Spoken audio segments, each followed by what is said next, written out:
What are you seeking? When you lie in the silence of the night, what does your soul truly yearn for? Modern man seeks power. He seeks pleasure. He seeks recognition. But these are just echoes, distortions of a much deeper call. There is at the center of your being a point of stillness, a magnetic nucleus that organizes your entire existence, whether you know it or not. This center is what I call the self. Do not confuse it with the ego. The ego is the small I you present to the world. It is the manager of your conscious life, concerned with the clock, the calendar, the opinions of others. The self, however, is the totality. It is the ego and the unconscious, the light and the shadow, the masculine and the feminine, all united in a divine paradox. The self is the inner Christ, the Buddha, the Atman.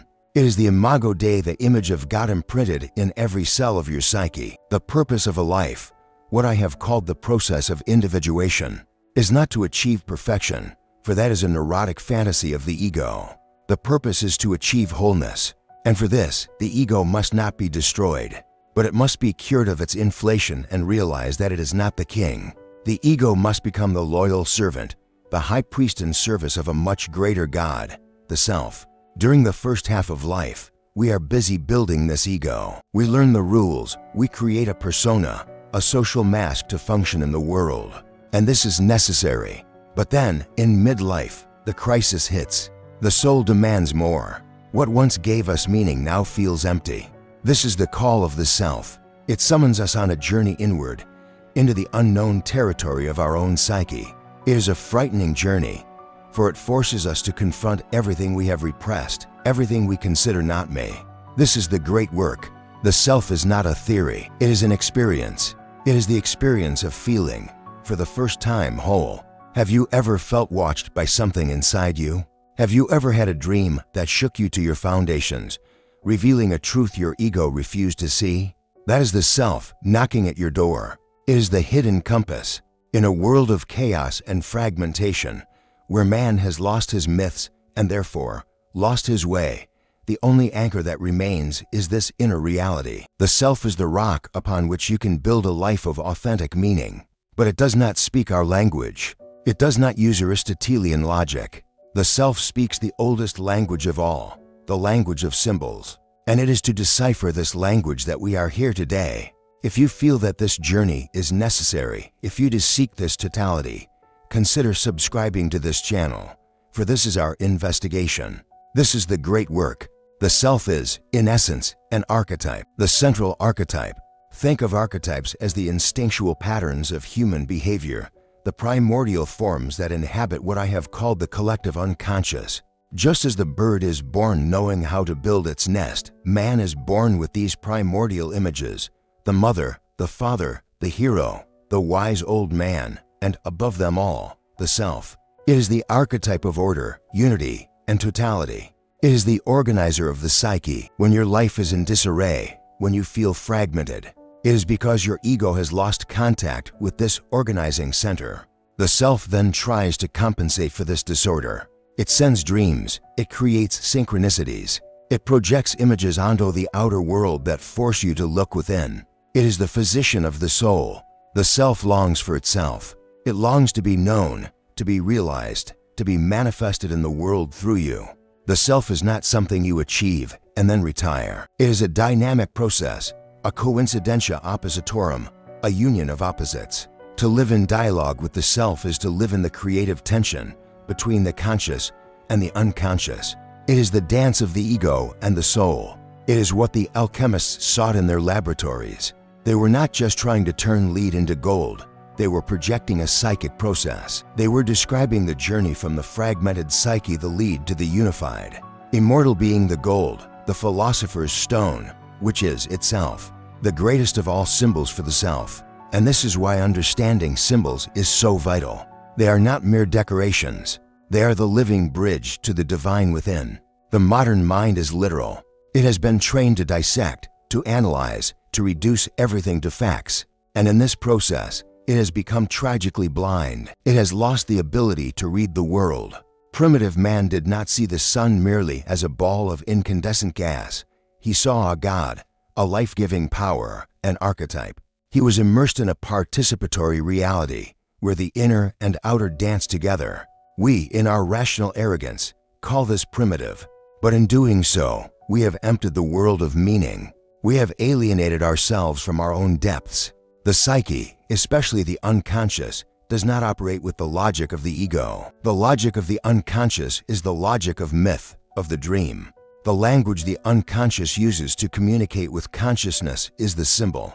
What is a symbol? It is important to distinguish. A sign merely points to something known. The red traffic light is a sign. It means stop.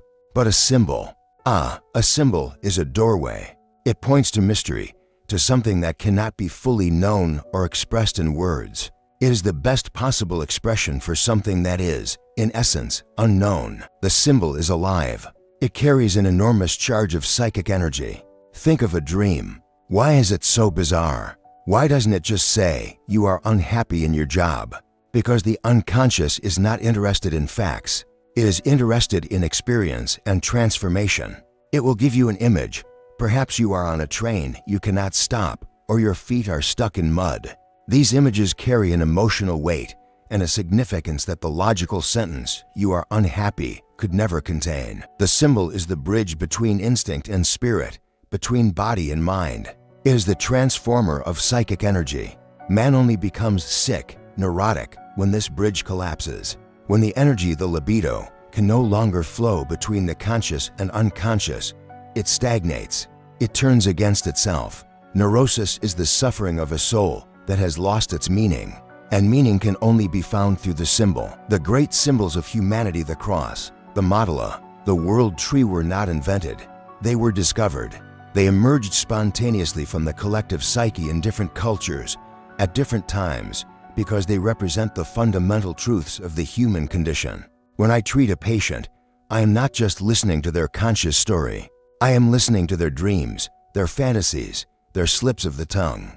I am looking for the symbols, for it is the symbols that reveal where the energy is blocked and where it needs to flow. The self, as the central archetype, is the greatest producer of symbols. It wants to communicate. It wants to be known. And it uses the material that is available. It will use your childhood memories, the movie you saw last week, an ancient myth you didn't even know you knew. All of this is raw material for the symbolic language. The task of the individual, the task of individuation, is to learn to read this language again. It is to become a symbologist of one's own soul. It is to understand that when you feel inexplicably drawn to an image, or when an idea resonates with you on a level you cannot explain, you are in contact with the symbol. You are touching the sacred. What do you think? In a world so saturated with literal information, yet starved for meaning, how can we relearn to honor and read the symbols in our lives? Leave your reflection in the comments below. We want to build a community that values this depth, and your perspective is vital for that. The symbol is not an abstraction. It is the food of the soul. Without it, we perish. Of all the symbols the psyche produces, the most fundamental, the most universal, is the circle. Where do you see it? You see it in the sun and the moon, in the horizon that surrounds us, in the pupil of the eye that sees the world. You see it in the cycle of the seasons, in the cycle of life, death, and rebirth. The circle is the primordial form. Before the beginning, there was the pleroma, the undifferentiated void, the endless circle. It is the Ouroboros, the serpent biting its own tail, symbolizing eternal self-sufficiency and the eternal cycle. Why is the circle so powerful? Because it is the simplest and most direct representation of totality. A circle has no beginning and no end. All points on its circumference are equidistant from the center. It is the form of unity. When the unconscious produces the image of a circle, whether in a dream or a spontaneous drawing, it is almost always a sign of compensation. In a moment of psychic chaos, fragmentation, and anxiety, the circle emerges as a protective symbol. It is the temenos, the sacred space, the magic circle the magician draws around himself to protect against the demons he himself has summoned. In my studies, I have seen repeatedly how, in moments of severe psychic dissociation, the circle appears as an attempt by the psyche to self-regulate, to contain itself, to find its center again. It is the form of divine perfection. Circulation is a central theme in alchemy, the circulation of the spirit, the circularis. The goal was to create a closed system where the divine water, psychic energy, could circulate and be purified until the lapis was formed. In Christianity, the circle is often synonymous with divinity itself. God is described as a sphere whose center is everywhere and circumference nowhere. The circle is the undifferentiated divine, but the circle by itself is static. It is unmanifest perfection. For life to happen, the circle must be broken. It must enter into tension, and that is why the circle, as a symbol of the self, rarely appears alone. It almost always appears in conjunction with its complementary opposite, the square. But before we get to matter, we must honor the pure spirituality of the circle. Think of the wheel of fortune, the wheel of dharma, the circle in motion. It symbolizes fate, cyclical time. The center of the wheel, the axle, remains still while the rim spins. This is a profound symbol of the self. The ego is the rim of the wheel, spinning with the ups and downs of life, the joys and sorrows. But the self is the axle. The goal of individuation is to learn to live from this still center, the silent witness that watches the wheel turn without being torn apart by it. The experience of the circle is the experience of unity. When you feel centered, what you are experiencing is the harmony of the circle. It is the feeling that all parts of you are in communication with the center. Modern man, with his linear, goal-focused life, has forgotten the power of the circle. We live in the time of the clock, chronos, but we have forgotten kairos, the circular time of opportunity and meaning. The psyche does not live in a straight line. It lives in spirals, in circles. To heal is often to revisit the same places, the same complexes, but each time with a new level of consciousness. It is the circulation of the soul. If this exploration of the sacred geometry of the psyche is bringing you clarity, consider leaving your like on this video. It is a small gesture, a small circle of energy you send us, helping this content find other seekers who are also trying to find their center. The circle is the beginning of everything. It is the one from which all else emerges. It is the cosmic egg, the womb of the world, the symbol of the totality we all seek, consciously or unconsciously, in every moment of our lives. If the circle is heaven, spirit, the undifferentiated divine, and totality, then the square is its necessary opposite. The square is the earth. It is matter. It is the world of manifestation. The circle is nature's form, the sun, the eye. But the square is man's creation. It is the house, the city, the plowed field. It is the imposition of order and reason upon the chaos of nature. The number 4, the quaternity, is the symbol of earthly reality. Think about it. We have for seasons, for cardinal directions, for elements earth, air, fire, water, for functions of consciousness, thinking, feeling, sensation, intuition. 4 is the number of stability, of structure, of the here and now, while 3 is dynamic, the trinity. 4 is static. It closes the system. It makes it real. In many traditions, paradise, the Garden of Eden, is described as a square, with 4 rivers flowing from it. It is the image of perfect order on earth. For the psyche, the square is the symbol of grounding. A man who lives only in the circle of his own ideas, in the world of spirit, is an unrooted dreamer. He is dissociated. On the other hand, a man who lives only in the square, in the materialist world of facts and rules, is a prisoner. He has lost his soul, his connection to the circle of totality. Psychic health, individuation, requires both. It requires the circling of the square or the squaring of the circle. The famous unsolvable problem of geometry, which the alchemists understood as a symbol of the opus magnum, is the challenge of uniting spirit circle and matter square. It is the challenge of living your spirituality not in an isolated monastery, but here, in the real world, in your relationships, in your work, in your body. The self, as the archetype of totality, is not just spiritual. It is psychophysical. It is the union of mind and body. The square represents the body, the concrete reality of your existence. To ignore the body, to ignore the lead of your daily life, is a fatal spiritual error. The quaternity is the structure of consciousness. As I said, we have 4 functions. In each of us, 1 or 2 are dominant, our ego, but the other to remain in the unconscious, underdeveloped, in the shadow. Thinking, for example, may be opposed to feeling. Intuition, opposed to sensation. The journey of individuation requires that we square our personality, that is, that we bring to consciousness and integrate these inferior functions. The logical thinker must learn to honor his feeling. The intuitive must learn to deal with the concrete reality of sensation. This is painful work. It is the work of becoming whole. The square forces us to confront limitation, structure, reality. The self is not an escape from reality. It is the totality of reality. When you dream of a house a square, you are dreaming of the structure of your own psyche. When you dream of the four cardinal points, the unconscious is giving you a map to orient yourself. The square is the foundation. Without it, the circle of the spirit cannot be contained, and the energy dissipates.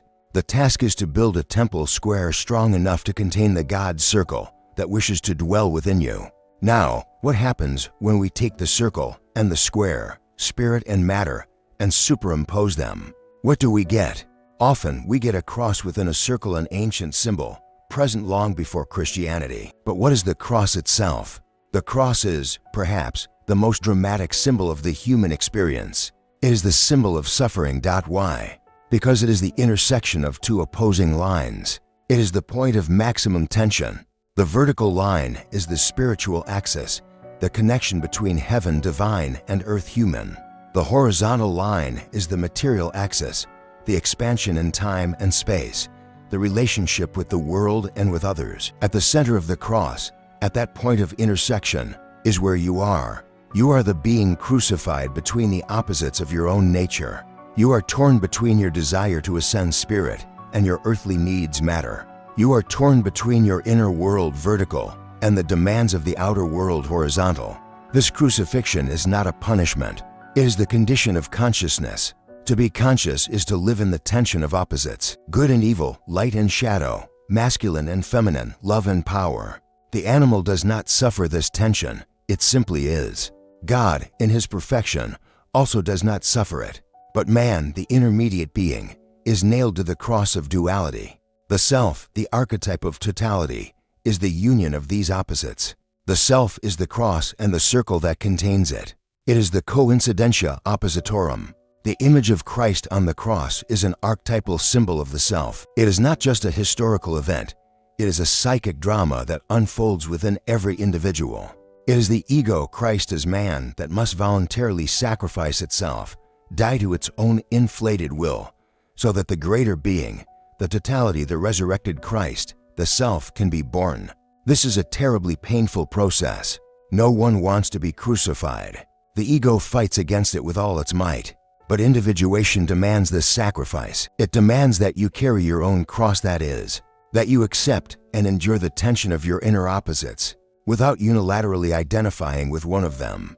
It is easy to be good and repress the evil, your shadow. But that is not totality, it is division. Totality is holding the tension, is recognizing that you are both. You are the saint and the sinner. You are the judge and the executioner. The cross is the symbol of dynamic equilibrium. At the center of the cross, where the two lines meet, there's a point of transformation. It is the turning point, the enantiodromia, where a force transforms into its opposite. It is the place of greatest suffering, but also of greatest possibility. It is the place where lead can turn into gold. The cross, therefore, is not a symbol of defeat. It is a symbol of integration. It is the symbol of life lived in its most painful and most glorious fullness. It is the self manifesting through the tension of a conscious human being. When the psyche strives to express totality, to unite the circle and the square, to resolve the tension of the cross, it spontaneously produces a symbol that contains all the others, the mandala. The word mandala in Sanskrit means circle, but it is much more than a simple circle. It is a circle that contains a quaternity, a square, or a structure based on the number 4. It is, therefore, the archetypal image of the squaring of the circle. It is the map of the self. I first saw this so clearly not in ancient texts, but in the drawings of my patients. In moments of profound crisis or transformation, when their conscious lives were in pieces, they would begin, spontaneously and without any prior knowledge, to draw mandalas. They would draw circles with crosses, 4-petaled flowers, square cities with circular walls. It was the psyche, in its innate wisdom, trying to reorganize itself. It was the self, the organizing center, manifesting itself visually. The mandala is an image of psychic order. It has a clear center from which the structure radiates and a protective border, the temenos. Drawing or meditating on a mandala has a healing, centering effect. It is a ritual that reorders the psyche, that brings it back to its center. The great spiritual traditions of the East, like Tibetan Buddhism, use mandalas as tools for meditation. The monk spends weeks creating an intricate sand mandala, a cosmogram representing the palace of the deity, only to destroy it at the end. Why? To teach the lesson of impermanence, but also to demonstrate that the true palace, the true center, is not in the sand. It is within the psyche. The god inhabits the center of the mandala, which is the center of the practitioner. In the West, we also have mandalas, but we often don't recognize them. The rose window of a Gothic cathedral is a mandala. The labyrinth of Chartres is a mandala that one walks. A clock is a mandala of time. What does the mandala teach us about the self? It teaches us that the self is structured. It is not a mystical chaos. It is a complex order that unites opposites. The mandala almost always combines the circle spirit and the square matter. It shows us the self as the point of union between time, the spinning rim, and eternity, the still center. It shows us the self as a quaternity, a four-part totality. In many alchemical mandalas, the four corners are filled with the four elements. The mandala is the symbol of integration. When light consciousness meets shadow unconscious, when the masculine animus unites with the feminine anima, the result of this union, the hieros gamos, or sacred marriage, is the birth of the self, and the image that represents it is the mandala. It is the divine child. Therefore, when you see a mandala, do not see it as just a beautiful decoration. See it as a portrait of your deepest potential. See it as a map offered to you by the collective unconscious, a guide back home, back to your own center, where you are, finally, one and whole. If the mandala is the map of the self, then alchemy is the process to achieve it. For centuries, the philosophers by fire were ridiculed as greedy fools trying to turn lead into gold. Some, no doubt, were. But the true adepts, the great alchemists, knew their work was not about metals. It was about the soul. Alchemy was, in essence, the psychology of the unconscious projected onto chemical processes. The laboratory was the mirror of the psyche. The lead, the prima materia first matter, was the ordinary man, the sleeping being, heavy, unconscious, his soul trapped in the darkness of matter. The gold was the goal, the homo maximus, the enlightened being, the atom cadmon, the body of light. Gold is the solar symbol, the incorruptible metal. And what is this but another image of the self? And the agent of this transformation? The legendary lapis philosophorum, the philosopher's stone. The philosopher's stone is not a stone. It is a symbol of the totality that unites the most irreconcilable opposites. The texts say it is one and three, that it is fire and water, that it comes from heaven and earth. They say it is a poison and a universal medicine, the panacea. It is the supreme paradox. And what is the self but this? The self is the union of consciousness, light, and shadow, darkness, of the masculine and the feminine. The self is what heals the division of the psyche. Therefore, the search for the philosopher's stone is the search for the self. The opus magnum, the great work of alchemy, is a symbolic description of the process of individuation. It is a long, arduous, and dangerous work, divided into stages. Like the individuation process, it cannot be rushed. It requires patience, dedication, and above all, courage. The first axiom of alchemy is visita interioriture. Rectificando invenis occultum lapidem, visit the interior of the earth, and by rectifying you will find the hidden stone. This is a direct call to the inner journey. The interior of the earth is your own dark, chthonic unconscious. Rectifying means to purify, to separate the subtle from the dense. It is the work of analysis, of confronting your complexes, your fears, your shadow. The hidden stone is the self, which is not in heaven, but hidden in the vilest matter of your own psyche. The alchemist does not discard the lead. He works with the lead. He cooks it, he washes it, he burns it. Likewise, we cannot get rid of our shadow, our psychological lead. We must embrace it. We must bring it into the fire of consciousness. If this analogy between ancient chemistry and deep psychology seems fascinating to you, I invite you to share this video. Many souls are trapped in their lead, and perhaps this is the message they need to begin their own opus. Alchemy teaches us that the most precious material in the universe is hidden in that which we most despise in ourselves. The great work begins in darkness. The first stage of alchemy is the nigredo, the blackening. It is the stage of putrefaction, of dissolution. The alchemist places the prima materia, the lead, the unconscious psyche, into the athenor, the furnace, symbolizing the body and life, and seals it in the vase, the hermetic vessel, the therapeutic space, the temenos, and then he applies the fire. The result is chaos. The matter breaks down, turns black, foul-smelling. This is the psychological death. It is the confrontation with the shadow. The shadow is everything you reject in yourself, your instincts, your aggression, your envy, your repressed sexuality. It is the lead of your personality. The ego does not want to look at this. It wants to be good, clean, spiritual. But alchemy says no. Gold cannot be made without lead. The self cannot be achieved without the shadow. The nigredo is the dark night of the soul. It is depression, despair, the feeling that you are lost and your life is dissolving. Modern man flees from this. He takes a pill. He turns on the television. He distracts himself. The alchemist, in contrast, stays with the nigredo. He endures the heat. He watches the putrefaction, knowing it is necessary. For it is in this darkness that something new can be born. It is the dung from which the golden flower will grow. In psychology, this is the work of honestly confronting your complexes, your destructive patterns. It is the moment you stop blaming others, the world, or your parents, and recognize this too is me. This is your shadow. And paradoxically, when you accept it, when you bring it into the light of consciousness, it begins to transform. What was a destructive demon becomes an ally.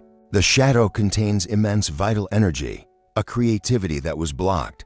The shadow, when integrated, becomes the solid foundation of the personality. After the nigredo comes the albedo, the whitening. After the long night of putrefaction and washing, calcinatio and solutio, a light emerges from the darkness. The black matter in the vessel turns white. It is the white dove, the moon. Psychologically, this is the stage of purification. The ego has been washed of its inflation. The shadow has been confronted. Now, the individual must deal with the archetypal figures of the unconscious, the anima, the inner feminine, in a man, or the animus, the inner masculine in a woman. This is the work of relationship. It is learning to relate to the other within, the soul. It is the stage where feeling in a man and logic in a woman are refined. The albedo is a state of clarity, of peace, but it is not yet the end. It is a lunar whiteness, cold. It still lacks the heat of the sun. It still lacks the blood of real life. But the foundation is ready. The lead has become silver. Consciousness has been cleansed. The vessel is ready for the final, most glorious stage of the work. After the albedo, the lunar whiteness, the alchemist must apply an even more intense fire. He must introduce the solar ferment. This is the stage of the citronitis yellowing, often omitted but crucial, where wisdom, the yellow light of the sun, is added to the purity of silver. And then, finally, comes the rubedo, the reddening. The matter in the vessel, the silver of purified consciousness, is infused with the blood of the spirit. It turns red, like a ruby. This is the rising of the sun. It is the king and the queen, the opposites finally united, masculine and feminine, conscious and unconscious, sun and moon who die and are reborn in a perfect union. The hieros gamos, or sacred marriage. From this union, the philosopher's stone is born. The lapis is described as a red, translucent substance, a powder of projection. It is said that a small amount of it can transmute a huge quantity of lead into gold. What does this mean psychologically? The rubedo is the final stage of individuation. It is no longer enough to be merely purified or conscious. The albedo, the self, demands to be lived. The rubedo is the incarnation of the spirit. It is when your inner totality manifests in the outer world. It is the blood, the passion, the action. You do not just know who you are who you are. You become the philosopher's stone. You become the agent of transformation. Wherever you go, your mere presence, your integrated consciousness, has the power to transmute the lead around you in your relationships, in your work, in your community. You do not do it by egoic effort. You do it simply by being. The self, the inner king, has been born and now rules your life with wisdom and compassion. This is the fulfillment of the opus magnum. The lead of the ordinary, fragmented, suffering man has been transmuted into the incorruptible gold of the individuated being. The stone, the self, is the universal medicine. It heals the split. It does not remove suffering, remember. The cross remains, but it gives you a still center from which you can endure suffering. It gives you meaning. Life is no longer a chaotic accident. It is the expression of a divine mystery unfolding through you. The circle has been squared, and the square has been circled.